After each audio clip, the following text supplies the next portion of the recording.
Hi guys, welcome to episode की किसी की मेरा अभिनीत भारद्वाज एंड फाइनली आज से शुरू हो चुका है डेयरडेविल बॉर्न अगेन सीरीज, जिसका सबको बेसब्री से इंतजार था। आज पहले दो एपिसोड एक साथ रिलीज हो रहे हैं, फर्स्ट एपिसोड और second episode, and next week onwards यानी कि हर वेंसडे को एक ही एपिसोड रिलीज होगा। ये सिर्फ आज के लिए दो एपिसोड्स थे, तो चलिए फिर without wasting in time let's begin the show. So guys, episode की शुरुआत होती है, हम देखते हैं मैट, फॉगी और पेज अपना काम खत्म करके एक बार की तरफ प्रोसीड कर रहे होते हैं नॉर्मल डे की तरह सेलिब्रेट करने के लिए। एंड यहाँ पे आपको बता दूं, यहाँ पे दो डिटेक्टिव हैं, detective Costan and detective Cherry. And detective Cherry ने यहाँ पे डिसाइड किया कि वो रिटायर कर रहे हैं, तो उनको पार्टी मिल रही है। वहाँ पे काफ़ी ज़्यादा जितने भी लोग हैं सब काइंड ऑफ एक दूसरे के दोस्त हैं एंड मौजूद हुए एक दूसरे के साथ। अच्छा माहौल होता है, सब लोग खुश होते हैं। लेकिन तभी होता ये है कि नेल्सन के पास कॉल आती है बेनी की, एंड बेनी कहते हैं कि मेरे ऊपर खतरा है, कि प्लीज़ मुझे आके बचाओ, यहाँ पे कोई आ रहा है। एंड हमें इशारों से पता चलता है कि यहाँ पे बुलजाय वापस आ चुका है। तभी इतने में होता ये है कि मैट सबको सुन लेते हैं, समझ जाता है कि बेनी की बिल्डिंग या फिर जो फॉगी की बिल्डिंग थी वो एक ही थी, एंड वहाँ पे बुलजाय आ चुका है। इतने में मैट डेयरडेविल बन के वहाँ पहुँचता है सब कुछ ठीक करने के लिए, बुलजाय को रोकने के लिए। लेकिन इतने ही देर में दोबारा कॉल आती है फॉगी के पास, एंड बेनी फॉगी को बताता है कि सिर्फ एक ट्रैप था और बुलजाय सिर्फ तुम्हारी लोकेशन जानना चाहता था। और इतने हम देखते हैं कि बुलजाय स्नाइपर बन के एक जगह पर बैठा है एंड वो फॉगी को गोली मार देता है, और आसपास में जितने लोग थे उनको भी गोली मार देता है। कैरन नेक्स्ट निशाना थी, लेकिन तब इतने में डेयरडेविल वहाँ पहुँचता है एंड दोनों के बीच बहुत ही घमासान फाइट होती है। बहुत लॉन्ग फाइट एक्शन सीक्वेंस हमको देखने मिलता है, काफ़ी बढ़िया कोरियोग्राफी है, मज़ा आता है सीन देख के। काफ़ी लड़ते हैं, यहाँ पे डेयरडेविल को भी चाकू वाकू लग जाते हैं एंड डेयरडेविल रियलाइज़ करता है अपनी सेंसेस के थ्रू कि फॉगी की डेथ हो चुकी है। जैसे वो रियलाइज़ करता है डेयरडेविल की फॉगी की डेथ हो चुकी है, डेयरडेविल को इतना ज़्यादा गुस्सा आता है, इतना ज़्यादा गुस्सा कि अपने नो किलिंग रूल को ब्रेक कर देता है और बुलजाय को छत से नीचे फेंक देता है। और Foggy is no more now and Daredevil बहुत ज़्यादा रोता है, बहुत ज़्यादा। लेकिन हम देखते हैं कि बुलजाय भले ही छत से गिर गया हो, लेकिन वो अभी भी जिंदा है, मरा नहीं है, मतलब घायल है लेकिन अभी भी जिंदा है। और मैट अपना मास्क उतार के नीचे फेंक देता है। ऐसे में डिटेक्टिव देख लेता है कि मैट ही डेयरडेविल था, एंड डेयरडेविल फिर मैट मर्डॉक बहुत ज़्यादा रो रहा है because his best friend is no more. अब फॉगी की डेथ को एक साल हो चुका है। मैट और कैरन अपनी लाइफ में आगे बढ़ चुके हैं। हमें ये पता चलता है कि क्राइम धीरे धीरे शहर में बढ़ता जा रहा है, काफ़ी ज़्यादा, और काफ़ी ज़्यादा नॉर्मल या फिर इनोसेंट्स की डेथ भी हो रही है। आए गाइस, हम ये देखते हैं कि एक न्यूज़ रिपोर्टर है जो कि काफ़ी लोगों से, न्यूयॉर्क के शहर के लोगों से पूछ रहे हैं कि क्या आप सेफ महसूस करते हैं। एंड न्यूयॉर्क के लोगों के पास सिर्फ एक ही जवाब है कि नहीं।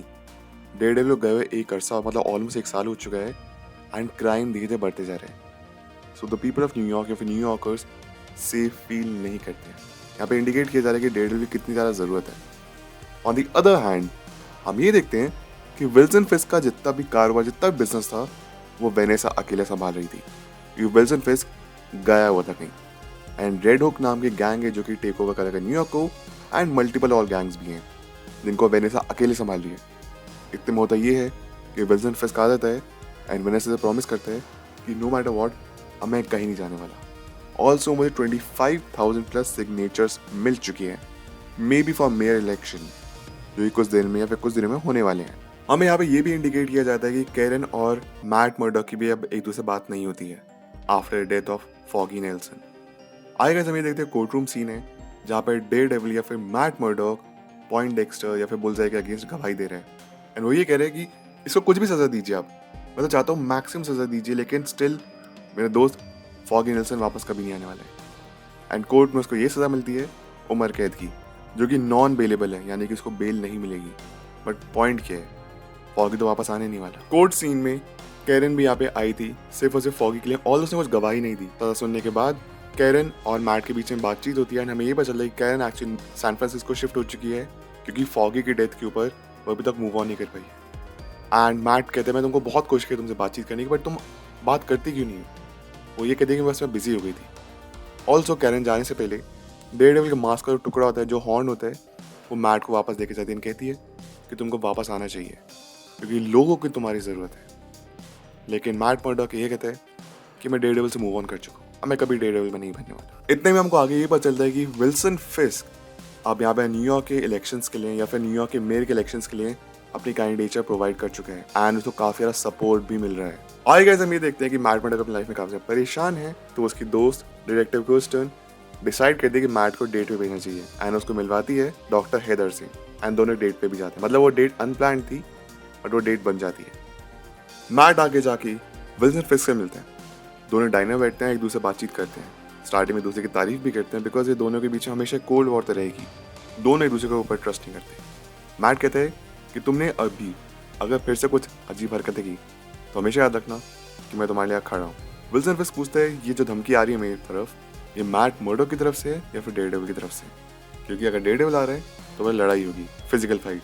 अगर मैट मर्डोक की तरफ से तो कानूनी लड़ाई होगी। मैट मर्डोक अपनी बात कह के आगे निकल जाए, ये भरोसा करते हुए कि विल्सन फिस्क शायद अब अच्छा बन चुका है। ऑल्सो विल्सन फिस्क ये भी कहते हैं कि अगर मैं मेयर बन गया तो जितने भी लोग कॉस्ट्यूम में घूम रहे हैं उनके अगेंस्ट मैं स्ट्रिक्ट कार्रवाई करवाऊंगा। एपिसोड के एंड की तरफ हम ये देखते हैं कि मैट डॉक्टर हेदर के साथ डेट पे जा रहा होता है एंड तभी अपने कानों में सुनता है कि विल्सन फिस्क अब मेयर बन चुका है। एंड विल्सन फिस्क के ऑफिस में काफी सेलिब्रेशन है because he is now the mayor of New York city. लेकिन अभी भी विल्सन फिस्क और वेनेसा के बीच में जैसे पहले रिलेशन थे अब वैसे नहीं रहे हैं। एंड टुवर्ड्स द एंड हम ये देखते हैं कि विल्सन फिस्क अपनी एक्सेप्टेंस स्पीच दे रहे हैं एंड मैट मर्डोक हर खतरे के लिए रेडी है। और यहाँ पे एपिसोड खत्म हो जाता है। अब बात करते हैं एपिसोड 2 के बारे में। इसका टाइटल है optics. By the way guys, हमको पिछले एपिसोड में यही पता चला था कि वेनेसा एक एडम नाम के इंसान को डेट कर रही है एंड वो विल्सन फिस्क से रिक्वेस्ट करती है कि प्लीज उसको कुछ मत करना, उसको जान से मत मारना। एंड फिस्क बोलता है कि ट्रस्ट मी, अब मैं बदल चुका हूँ, मैं ऐसा कुछ नहीं करने वाला, घबराओ मत। एपिसोड के स्टार्टिंग में हम ये देखते हैं कि मैट मर्डोक बैठ के ड्रिंक कर रहा है एंड सामने विल्सन फिस्क की स्पीच चल रही है जहाँ पे वो ये कहता है कि हमको न्यूयॉर्क में कुछ ऐसे लोगों की जरूरत नहीं है जो कि डेयरडेविल कॉस्ट्यूम पहन के घूमते हैं या फिर स्पाइडर की कॉस्ट्यूम पहन के घूमते हैं। यहाँ पे स्पाइडरमैन का रेफरेंस दिया गया है। आगे गाइस हम ये देखते हैं कि हेक्टर आयला या फिर व्हाइट टाइगर न्यूयॉर्क की सर्वे ले रहे होते हैं। देखते हैं कि दो आदमी किसी को यहाँ पे पकड़ के पीट रहे हैं। हेक्टर को लगता है कि शायद बुली है, इनको रोकना चाहिए। वो उस आदमी की हेल्प तो कर देता है लेकिन यहाँ पे दो जो लोग थे उनसे लड़ते लड़ते एक को वो गलती से ट्रेन के आगे फेंक देते हैं, गलती से। एंड बाद में चलता है दरअसल में वो जो दो आदमी थे वो न्यूयॉर्क पुलिस डिपार्टमेंट के थे, NYPD, और वो किसी गुंडे को पकड़ने के लिए आए थे जिसकी वजह से हेक्टर को जेल हो जाती है। विल्सन फिस्क यहाँ पे जितने भी शहर के बड़े बड़े लोग हैं उनसे मिलने की कोशिश कर रहा है बट उनमें से काफी लोग हैं जो उससे मिलना नहीं चाहते बिकॉज ऑफ हिज पास्ट, जैसे कि कमिश्नर। एंड यहाँ पे विल्सन फिस्क की असिस्टेंट ये भी कहती है कि मैं चाहती हूँ कि समहाउ अगर पॉसिबल हो तो प्लीज अपनी वाइफ वेनेसा को लेके आइए बिकॉज जो हमारे पुराने वोटर्स हैं वो उनको आपके साथ देखना चाहती हैं। विल्सन फिस्क कहते हैं कि प्लीज मुझे थोड़ा टाइम दो क्योंकि मैं जानता हूँ कि हमारे बीच में चीजें ठीक नहीं है, मैं अपनी तरफ से कोशिश कर रहा हूँ। मैट मर्डोक आगे हेक्टर से जाके मिलता है एंड समझ जाता है कि वो जो भी कुछ बोल रहा है सच बोल रहा है। और मैट समझ जाता है कि NYPD हेक्टर को जानबूझ के उसके अगेंस्ट झूठे चार्जेस लगा रही है।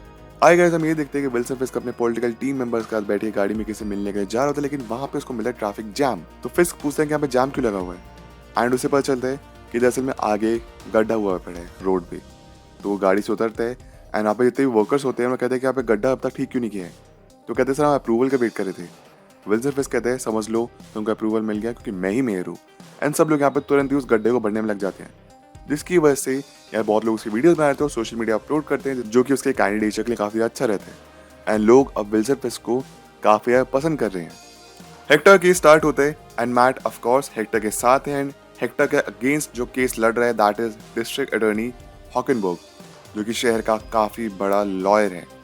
एंड जैसे स्टार्ट होता है केस जज इमीडिएटली बेल को नॉन बेलेबल बना देते हैं कि इसको बेल नहीं मिलेगी क्योंकि इसने एक पुलिस वाले को मारा है। मैट अपनी कुछ बात बोल भी पाता उससे पहले इस केस को रद्द कर देता। प्लस मैट मर्डर के अगेंस्ट अब पूरा NYPD है। आगे हम ये देखते हैं बेन यूरिक, आप लोगों को याद है, एक जर्नलिस्ट थे जो कि हमने पुराने डेयरडेविल शोज में देखा था, सीजन 1, सीजन 2, सीजन 3 में, जिनकी डेथ हो गई थी। अब उनकी जो नीस है वही है जो कि न्यूयॉर्क के लोगों से सब कुछ कवरेज कर रही है कि उनका पर्सपेक्टिव क्या है कि सिंस अब विल्सन फिस्क बन चुका है न्यूयॉर्क का मेयर। फाइनली उसकी जाके मुलाकात होती है यहाँ पे विल्सन फिस्क से एंड वही बताती है कि मिस्टर फिस्क काफ़ी पुलिस डिपार्टमेंट के लोग आपके अगेंस्ट हैं। जो कमिश्नर गैलो है वो भी आपसे इसलिए नहीं मिलना चाहता है बिकॉज अगेन वो भी आपके अगेंस्ट है। वो कहते हैं ठीक है मैं तुम्हारी बात समझ रहा हूँ। ऑल्सो वो ये भी बताता है कि मैं तुम्हारे अंकल बेन यूरिक को भी जानता, काफ़ी अच्छे जर्नलिस्ट थे वो। फिर आगे यहाँ पे यूरिक उनसे क्वेश्चन पूछते हैं आप उसकी वाइफ के बारे में लेकिन वो कहते हैं हम सॉरी मैं अभी आंसर नहीं कर सकते बिकॉज टाइम बहुत कम है।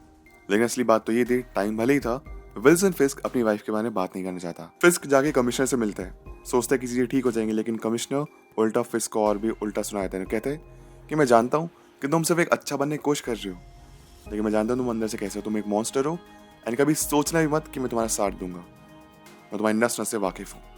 मैट की टीम को पता चलता है, यानी कर्स्टन को, चेरी को ये पता चलता है कि व्हाइट टाइगर ही हेक्टर है, फिर हेक्टर ही व्हाइट टाइगर है, जिसको काफी ज्यादा यूज कर सकते हैं कोर्ट में बचाने के लिए हेक्टर को, क्योंकि लोगों को ये लगेगा कि हेक्टर एक्चुअली अच्छा इंसान है।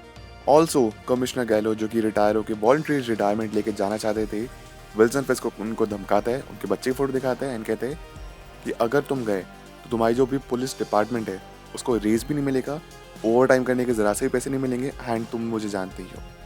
तो कमिश्नर गैलो अनफॉर्चुनेटली रिजाइन नहीं कर पाता क्योंकि उसको धमकी मिली हुई थी। मैट मर्डोक की जो गर्लफ्रेंड है डॉक्टर हेदर ग्लेन, उनके नए क्लाइंट बने हैं विल्सन फिस्क और उसकी वाइफ वेनेसा फिस्क, जो कि अपने रिश्ते को बचाना चाहते हैं। एपिसोड के एंड में हम देखते हैं कि फाइनली मैट मर्डोक को एक ऐसा चश्मदीद गवाह मिलता है जो कि हेक्टर के लिए उसको बचाने के लिए गवाही दे सकता है, निकी।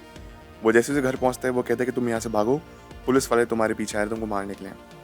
इतने में होता ही है कि निकी तो वहाँ से भाग जाता है, मैट उसकी मदद करते हैं, लेकिन मैट के पीछे आ जाते हैं वही दो पुलिस वाले जो कि बुली हैं, जो ये काफ़ी बुरे हैं, एंड वो यहाँ पे आके कहते हैं कि निकी को उसने भगा दिया, मैट को मार डालो।